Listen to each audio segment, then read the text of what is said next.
hay propuesta de trabajo y hoy lo reciben además con el brillo del sol y el canto de los pájaros, como va a ser el futuro de la estrecha relación de la CEPAL con la Fundación. Déjenme iniciar también agradeciendo la presencia de Nils Annen, que esté en México y que haya pasado por Honduras y Guatemala, es solo reflejo, creo yo, del creciente compromiso de Alemania con los problemas de la región. Alicia Bárcena estuvo en Berlín hace un par de semanas y trajo la noticia de la reiterada participación y acompañamiento de Alemania como una región estratégica como América Latina. Y creo yo que es una gran noticia y que todos debemos celebrar, porque han sido entre los grandes amigos de América Latina y particularmente de América Central. Gracias también a Hans y a Valeska por la invitación. Como digo siempre, es un gusto estar con ustedes. Y por supuesto, el embajador de Alemania, Alejandro Charona, que nos acompaña también. Yo preparé nos habían invitado a hacer una participación magistral, que es una cuestión medio extraña, sobre el futuro del orden global. Me he inspirado en textos que no son de la CEPAL, pero son muy cercanos a la CEPAL. Obviamente el de Dani Rodrik, que es una referencia muy importante en este momento, que se llama Straight Talk on Global Trade, y por supuesto la revisión de Stiglitz de la globalización y sus descontentos revisitado, la antiglobalización en la era de Trump. Yo creo que el tema de Trump que tocó Nielsen es un tema que aquí se siente mucho en el ambiente. Pero déjenme ir un poco atrás. Ustedes saben que la CEPAL, nuestro método es el método histórico, estructural. Y voy a arrancar con algunas de las referencias anteriores a la globalización que creo que son muy relevantes hoy. En 1944, dos extraordinarios libros fueron publicados para explicar el asalto al orden liberal en los últimos estertores de la Segunda Guerra Mundial. 75 años después, el día de hoy, la gran transformación de Karl Polanyi y el camino de la servidumbre de Friedrich Hayek todavía nos dan claves para entender este nuevo asalto al liberalismo que se extiende por Europa, por Estados Unidos, por Brasil y por muchas otras naciones. En el camino de la servidumbre, y yo creo que va a temblar el mundo cuando un cepalino cite a Hayek, Hayek argumentó que la mayor amenaza al orden liberal no había sido ni Hitler ni Stalin, sino los políticos y tecnócratas que lo seguían y que habían investido de creciente autoridad al Estado para resolver muy rápidamente los problemas de todo tipo. Según Hayek, usar los poderes coercitivos del Estado para planear la economía constituía un asalto a la libertad. Impacientes por la falta de resultados de la democracia, las sociedades caían presas de los encantos de hombres fuertes, y todos eran hombres, que inhibían la libertad de las personas, amordazaban a la prensa y culpaban a minorías o enemigos externos de todos los problemas que ciertamente afectaban a las grandes mayorías en sus países. Así explicaba Hayek el ascenso de Hitler y de Stalin. Me pregunto qué pensaría hoy Hayek del ascenso y creciente popularidad de una nueva generación de hombres fuertes en el siglo XXI.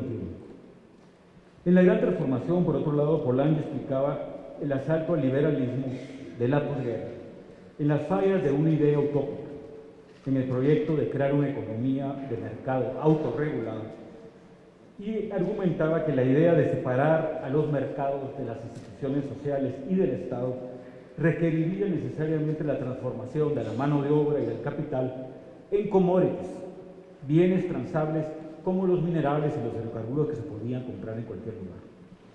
Una de las grandes intuiciones de Polanyi era que la comoditización del trabajo y del capital eran inherentemente desestabilizadoras para toda la sociedad, no solo para los trabajadores que sufrían los impactos, sino para toda la sociedad en el largo plazo.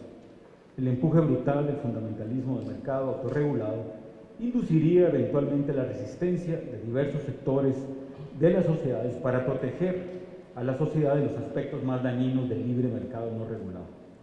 La salida planteada por Polanyi era establecer un control democrático sobre la actividad del mercado, especialmente sacando a los trabajadores y al capital de todas las cuestiones del mercado y de los peligros de la inestabilidad inherente de la autorregulación. El desafío entonces era desarrollar instituciones que pudieran domesticar a los mercados sin matar, por supuesto, la innovación.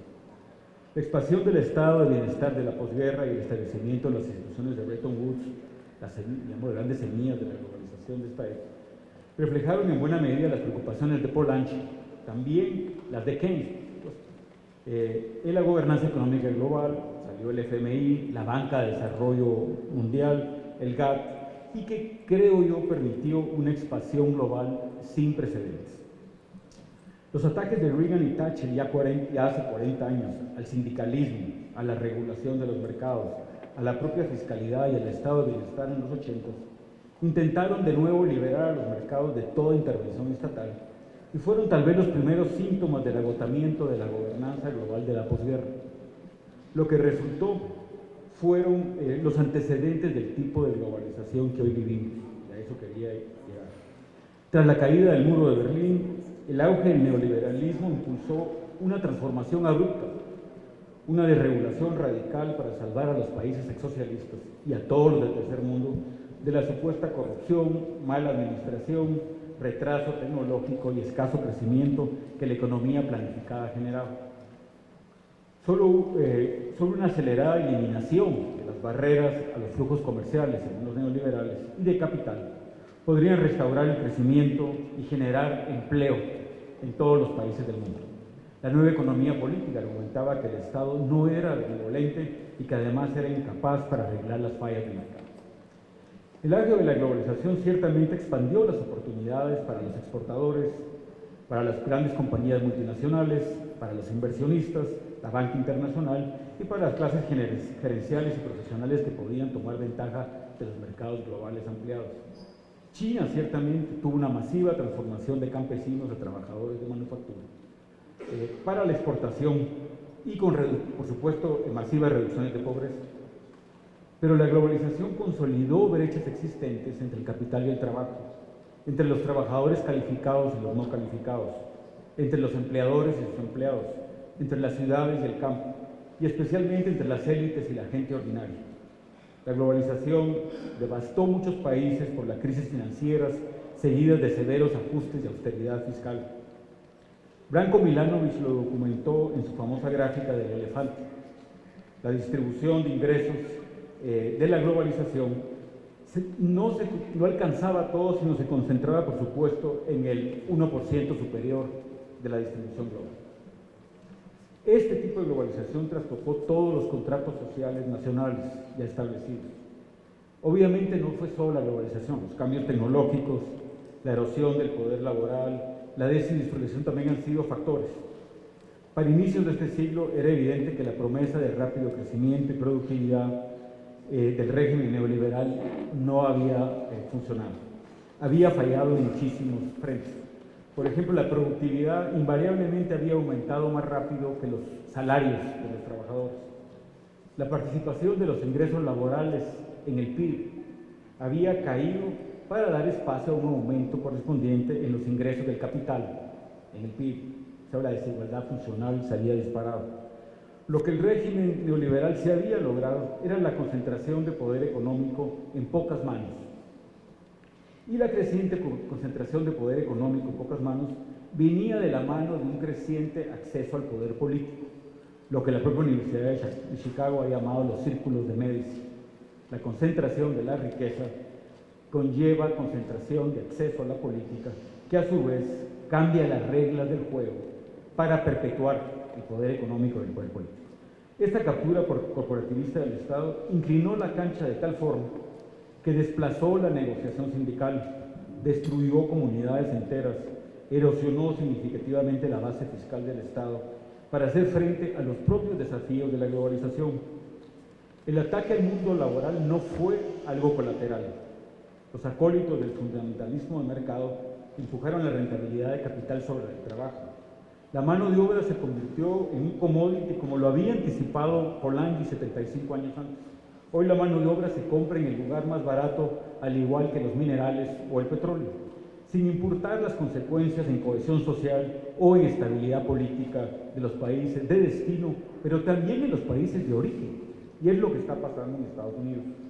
Dani Rodrik lo dice con toda claridad. La hiperglobalización del comercio y de las finanzas aspiró a construir mercados globales integrados al tiempo que rasgaba las sociedades domésticas y las comunidades, pues grandes mayorías estuvieron más expuestas a los shocks de la liberalización, mientras los estados eran menos capaces de enfrentar esos shocks. Esta es una cita textual. Las guerras fiscales, las carreras a la baja para otorgar incentivos fiscales, el régimen global de paraísos, los propios privilegios fiscales que la CEPAL ha denunciado en su último documento del periodo de sesiones, corresponden a este tipo de globalización. Sin protección social universal, sin política industrial, sin actualización tecnológica de los trabajadores desplazados por el cambio tecnológico, ni mucho menos para capacidad para invertir en ciencia y tecnología o preservar sus equilibrios ambientales. Muchos países han quedado atrapados en los eslabones más bajos de las cadenas globales de valor y expuestos a shocks de todo tipo, comerciales, financieros, de cambio climático y obviamente con gravísimos impactos en la sociedad. Los trabajadores de las economías avanzadas, Estados Unidos, Europa, también sufrieron. La pérdida de poder de negociación laboral resultó en salarios estancados y muy bajos en Estados Unidos, al tiempo que enfrentaban la regresividad de los impuestos al trabajo mientras se desgravaba el capital y la creciente incapacidad de los estados, como ya he dicho, para financiar la protección social universal y compensar asimetrías territoriales, sectoriales y, por supuesto, la globalización galopante que cada día lo hace más urgente. El meteórico ascenso de China y la batalla por la supremacía económica y tecnológica mundial, el ingreso de China a la OMC sin siquiera declararse una economía de mercado, los grandísimos superávit comerciales, la acumulación de masivas reservas en dólares, su activa política industrial orientada a la alta tecnología, su creciente presencia como inversionista global y como potencia militar y diplomática, su capitalismo de Estado con un sector privado subordinado al orden político, claramente constituyen cambios tectónicos en el orden global de la posguerra. Roderick y Stiglitz reconocen la centralidad de las reglas de la gobernabilidad económica para distribuir los beneficios y costos de la hiperglobalización. Ambos cuestionan la gobernabilidad económica actual como producto de la creciente influencia de las élites económicas para beneficiarse de la hiperglobalización, pero ambos reconocen la centralidad de una gobernanza económica global renovada para la justicia, la estabilidad democrática y el futuro económico del mundo. Roderick famosamente ha identificado el trilema político de la economía global. No podemos mantener la globalización como está, la democracia y la soberanía nacional. Algo tiene que ceder. Mantener la democracia y los espacios de soberanía nacional, a mi parecer, requieren cambios en la gobernanza de la globalización. Stiglitz argumenta que muchos de los problemas radican en que la globalización económica va muy por delante de la globalización política. Tenemos una economía global, pero no tenemos un gobierno global. En una economía global que está crecientemente integrada, los problemas parecerían requerir más cooperación internacional y mejor gobernanza global. Eso es obvio para muchos, pero es tentador pensar que todo se debe resolver con gobernanza global. Y a mí me gusta el planteamiento de Roderick, Stiglitz y de otros, que tenemos que tener claridad qué casos requieren una mayor gobernanza global y cuáles no. Y déjenme elaborar un poquito. Ellos argumentan que hay dos